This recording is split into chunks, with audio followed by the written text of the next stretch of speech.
Hello everyone, welcome back to the drawing challenge. We are on week 5 and starting on day 25. This time I'm going to be drawing Locke, and it's good because it's been a while since I could draw my pocket best friend OC. Very baffling to me. I kinda got off track and lost track of time. In other words, I spent more time looking at the wrong ideas that weren't included in the prompt. It was frustrating to figure out the colors and the shading, and then it turned out a little too bright without enough variation in value to give direction to the eyes.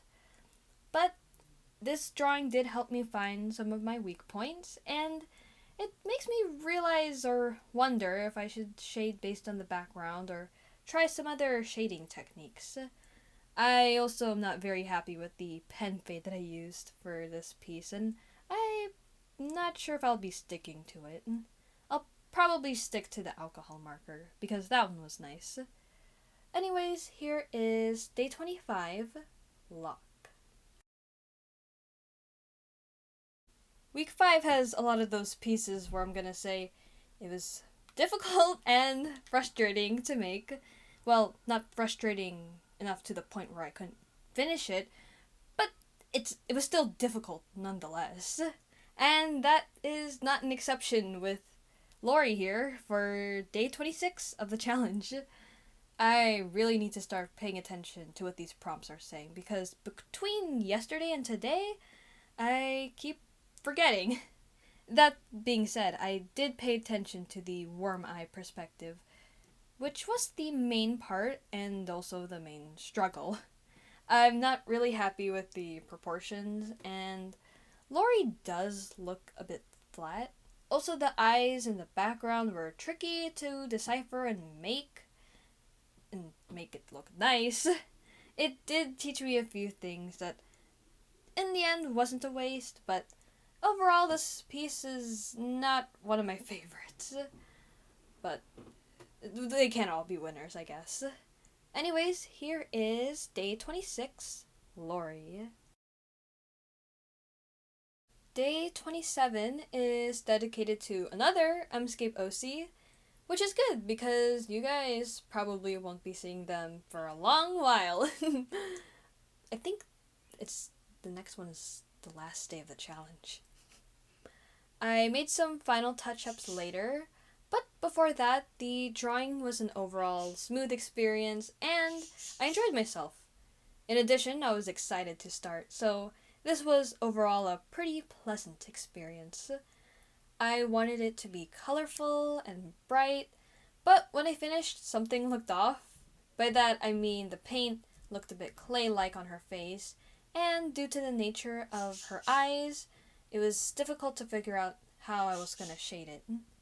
I decided to shade with some scribble-like gradients on a multiply layer, plus some add highlights, to give the illusion of a gradient, rather than actually blending the colors together. I'd say this was pretty successful. Also, I didn't use a black pen or black color for the shading of the eyes, and instead opted for a dark purple. I'm pretty satisfied with this piece, and I overall had quite a great time. So here it is, day 27, Maki. Day 28 is dedicated to Malu and another art style study.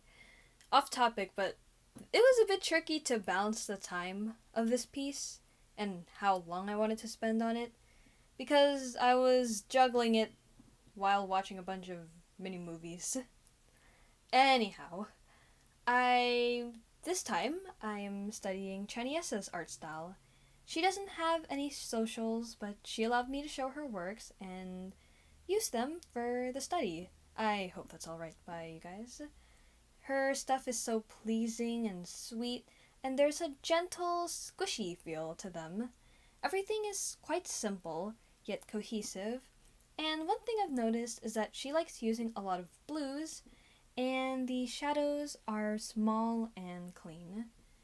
So for the study, I used an airbrush, the stinkin' pen fade brush again, and a smudge tool. Very minimal tools, and a mix of line weight and shadow was used in the corners of the line art, just to give some variation.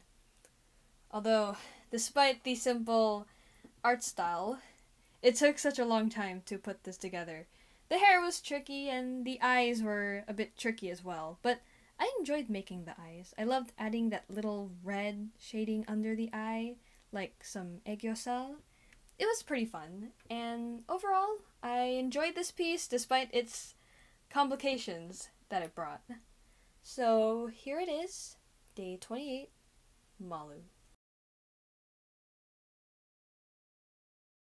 On day 29, the subject of our piece is Mercy D. His drawing was extremely fun, as his drawing not only allowed me to use what I learned from the previous day's studies, but it also made me sit down and explore storytelling, which is an aspect I really love involving, or including actually, inside my drawings. It's always been a pillar that I always try to refine in a way. I liked Chaniesa's method of shading hair, so I combined it with L'Oreal's method of shading or adding details to the hair from day 10. The eye shading was a bit tricky, which is strange for me. I used a pen fade and airbrush along with the smudge tool again. There's a lot fewer supplies and brushes that I used around this time, though I think this is probably one of the last days of the drawing challenge where I'd be using pen fade as a normal line art brush. The extra scribbles and harsh lighting that I used to express rage was really fun to experiment with because I don't really look at these features much, and it was really fun to experiment with. I'm overall pretty happy with the result. Again, I'm really happy to explore the storytelling aspect of my pieces, and this drawing pretty much aided with that, while still being pretty fun and explorative, if that's a word. So here it is, day 29, Mercy D.